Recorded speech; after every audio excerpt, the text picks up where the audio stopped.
चिड़िया रानी, हमारे 3 बच्चे होने वाले हैं। हम बहुत खुश हैं। हम बहुत खुश हैं। चिड़िया रानी, तुम बच्चों का ख्याल रखना। मैं बच्चों के लिए कुछ खाने को लेकर आता हूँ। ओके, जाइए। रात होने से पहले घर आ जाना, मुझे बहुत डर लगता है। हाँ, तुम डरो मत, मैं शाम को जल्दी घर वापस आ जाऊंगा। बच्चों का ख्याल रखना, बाय। Okay, bye.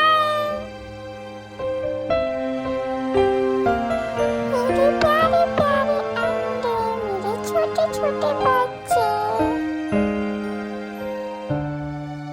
शाम होने को है, बच्चों के पापा कहाँ रह गए?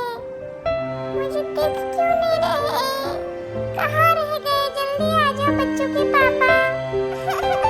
रात होने को है, जल्दी आ जाओ, मैं तुमको ढूंढने आ रही हूँ। बच्चों, मैं अभी आती हूँ, अपना ख्याल रखना। तभी वहाँ से एक गुस्सैल हाथी निकलता है और उसके रास्ते में आए हुए पेड़ों को तोड़ देता है। जिस पेड़ पे चिड़िया रानी का घोंसला था, हाथी उस पेड़ को तोड़ता हुआ निकल जाता है और चिड़िया रानी का घोंसला नीचे जमीन पे गिर जाता है और उसके अंडे टूट जाते हैं। अरे वो देखो, हमारा घोंसला किसी ने तोड़ दिया। अरे वो देखो, वो रहे हाथी के पैरों के निशान। जरूर हाथी यहाँ पर आया होगा, उसने हमारे अंडों को गिरा दिया।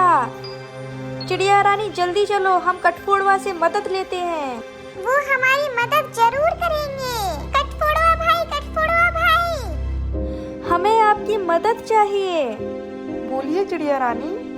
एक सरसरे हाथी ने हमारा घोंसला तोड़ दिया, हमारे बच्चों को गिरा दिया, हमारे अंडे टूट गए हैं।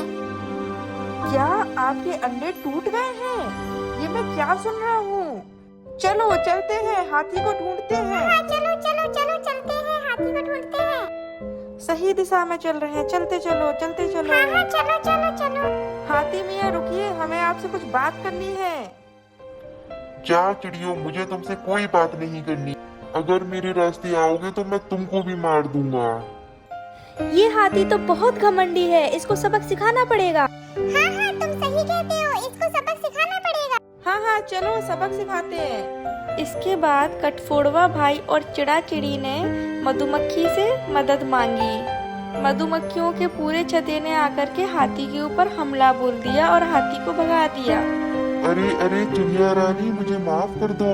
मैं आज के बाद कभी गुस्सा नहीं करूंगा और ना ही किसी को नुकसान पहुंचाऊंगा। मुझसे बहुत बड़ी गलती हुई है, मुझे माफ कर दो। ऐसा कहकर हाथी वहाँ से चला जाता है। तो बच्चों, इस कहानी से हमें ये शिक्षा मिलती है कि हमें कभी भी गुस्सा नहीं करना चाहिए और अच्छे बच्चे बन के रहना चाहिए।